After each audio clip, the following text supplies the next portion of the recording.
also the subject of restoring Fabinho to midfield was brought up again as well because of what you miss when both he and Jordan aren't there. But what do you feel you need to change, if anything, to rediscover the kind of continuity of positive results that we've seen from you? No, first of all, it's completely normal, and it's absolutely okay that everyone has an opinion about it. If you go through that game, we had the situation with the offside Timo Werner goal, and I think each team who play, you cannot avoid counterattacks with players when players like Timo are involved because of the speed he has. Is it about the general defending? Is about your own attack? You cannot wait with your last line when you have your own attack, and then you theoretically lose a ball, and there will be counterattacks. The teams who defend really, really deep will face counterattacks. That's how it is. The other situation when we conceded a goal, we had enough players behind the ball, so it's not that we were surprised from the counter-attack. It was not about a high last line in that moment. It was we had the players there. We were actually too deep in that moment in the box when Mason Mount finished the situation. So in this case, it was not about the line. What was the other thing? Fabinho midfield. Yeah, would be great. We had the problem that Nate Phillips, who played now together with Ozan, couldn't play. So we had to make a decision: do we take a now unexperienced pairing on the pitch, or do we take Fab? We decided for Fab. What was it? And now Ozan had yesterday. After the game, a little problem. Obviously, played now a lot of games, and we will see if he's ready for Fulham. Doesn't look like in a moment. So we will have to find solutions. I understand it completely. Yes, you can have absolutely different views on the things. But in the moment when we make decisions because we think they are the best. Obviously, last night you explained Mo's substitution as well, and I know his agent tweeted something cryptic, but focusing on Mo and purely his reaction as well, because it's easy for us to put two and two together, particularly when those quotes months ago saying that he was unhappy that he wasn't captain against Midtjylland. So it's easy for us to look at Mo last night and say, well, there could be a problem here. So what do you do to ensure that there is no lasting problem? I'm talking. That's how it always is. I'm not even sure if this situation is now a reason for a proper talk about it. Because there are different things. We are 1-0 down. That makes no player happy. You go off. You can react how you react in different ways because you are not happy about the general game. On top of that, you get subbed. You are a striker. You think you should stay on the pitch. That's all completely clear and not an issue. It's just normal life. But apart from that, because you mentioned our Midtjylland, that's so long ago. It was absolutely nothing. Mo was in a good mood. He was scored goals after that, all the kind of things, whatever. That's all okay. These things are not our problem. Is there an argument though that Mo, along with the rest of the front three, need to rediscover their best levels as well? And to that end, could the return of Jota, now that he's available, give them almost that extra competition that sees those levels raised once again? We all have to improve. Definitely. You only lose games when you have more potential than the results show. Then it's all about the performance, yes. And that's where we all have to improve. But Mo has still a great scoring record. So, but I'm sure everybody knows, and he knows himself, that even he could have scored more goals, whatever. But that's not, again, Mo's scoring record is not our problem. But it's, in general, we have to improve 100%. Okay. Can I ask, does a run like this change in any way the way you operate as a manager? I mean, what do you find yourself doing more of on the training field? We adapt to the situation. Always, and cannot always adapt to the result or whatever, but whatever that would mean, I don't know exactly. But to the situation of the players we have available, to the circumstances the players are in, the way we want to get stability, the way we have to create, the way we have to, of course, we work on finishing as well. So it's not. There's always an awful lot to do. It's there's only little things you only can just let run, like, because they work anyway. But the most important thing is that we have to, and I said it last night, and I cannot change that now overnight. The things we have to improve is our decision making in decisive moments. That's clear. That's obvious, I think. And with all the few good things we did last night, in the end, I'm not sure on 100% on our numbers now, but Chelsea had more shots on target than we had. So, and that's something.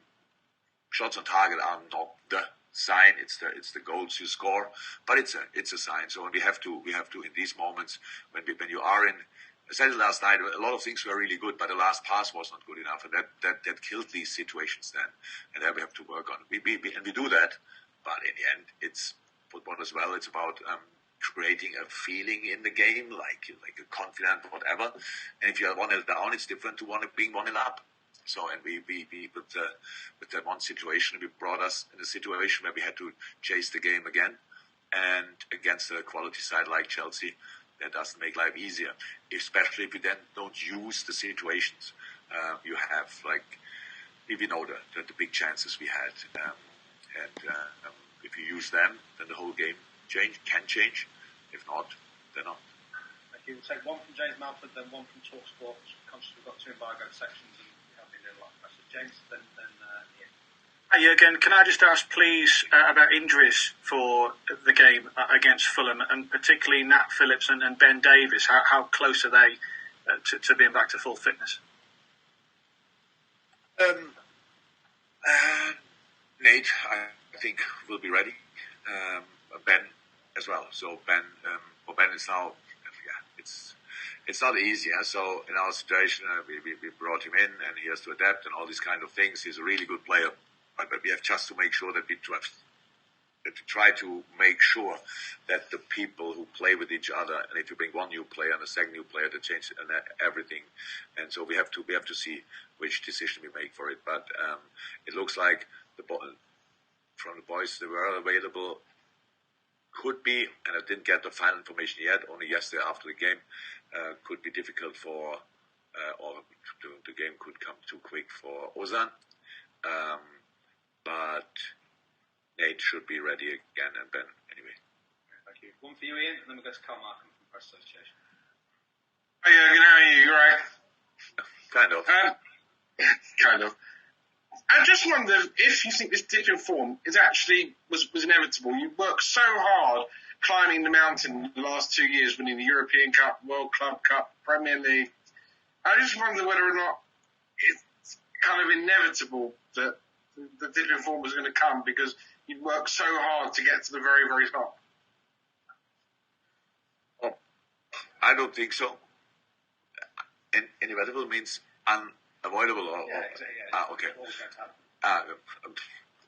So maybe that it goes constantly in one direction is I'm not sure if that's possible or not. There are other teams in the world that did that, but you only can do that if you have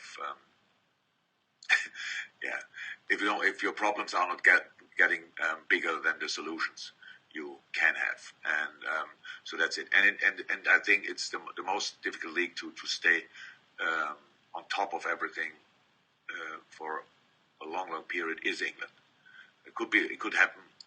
There's one team who maybe has everything for it. The team, obviously the players, the manager, the money, and all this kind of thing. That is Man City. All the rest has to fight with all you have to get closer. And when you are close enough, then you can maybe make it what we showed last year. But there's a big difference between what the situation we are in now and the situation which could have happened. So becoming second or third or whatever in a year when it's not perfect for you is, I think, for everybody absolutely okay. You have the chance to go in cup competition far. You have the chance to go in the Champions League as far as possible. All these kind of things. But our situation is different. I think we all agree it's a really strange one, injury-wise, and football is much more a rhythm game than maybe people might think. Means when you can rely on different things, when you can build on different things, then you can reach your personal best as a team. And we never had that situation this year. that we really could build on something because we had to change too much, and that's it. Again, that's the situation. That makes it now. That shows why it was clear it will be difficult for us from a specific point in the season on. But then, of course, the job you have to do then is to fight with all you have to get results anyway. Maybe not with your absolute best football or whatever, but results anyway. And that's the point where we didn't do well enough because we didn't get results. And like in an average game, you still can win it, or you can draw it or whatever. But we lost even games where we were actually good, and that's of course then not exactly how it should be, or it's absolutely opposite of it. And that's what we how I said, we are very self-critical. We know that, and we take and face all the criticism. That's absolutely okay, but it's still our situation. We cannot change it now. We cannot change the past. The only thing we can try to change is the near future. Thank you, Carl. Just before I go to Carl, we've got just the guys for the first embargo section. If they could put their hands up, we can't take everyone today because we've got 2 embargo sections. Carl first. Hey, Jurgen. Hi. Hey, you said last night, just to go back to Mo, you said last night about him feeling the intensity of the game last night. I'm just wondering as well, does he feel the responsibility of being the main goal scorer in the side? Because his numbers are what you expect them to be, whereas Sadio's and Roberto's maybe aren't. Absolutely possible, of course, but I don't think for him that's kind of pressure. I think he enjoys that, or rather, it's not about that. So how is that? Mo is goal scoring is absolutely outstanding again, and especially when you look at the consistency. So again, it's. I said I could have changed last night. Other players as well. That's true. It was more about who we bring on in this moment, and then in the situation when you make a decision like that, he looked for me like he felt intensity. He probably saw it completely different. That's again absolutely fine. That is not the most important thing in the world. Half an hour without Mo Salah, maybe that's the reason why he can play on Sunday again. Stuff like this. We make these decisions in the moment and not with any thoughts in behind. The problem is only you have to explain it, obviously, and after the game, the day after the game, and all these kind of things. We do try to find a story. These kind of stories, so far, they didn't happen. I cannot guarantee for the future and for all times that it will never happen, but these kind of discussions we never had. So it's completely normal. It's normal. I make a decision, the boys accept it, nobody feels that he has nothing to do with the situation, that he's not responsible for it. I don't do that, the players don't do that. We all know we came together to the top and we came together to the point here, and we will sort it together. So that's our idea of it. But I understand that this kind of, I cannot not change a player just because it creates a story afterwards. I don't even think about these kind of things in a moment. But will that mean and tomorrow they will ask this or that? It's just not like this. You do it because you think in the moment it's right, and you are allowed to judge it afterwards if it was right. That doesn't change my decision anymore because I can't do that.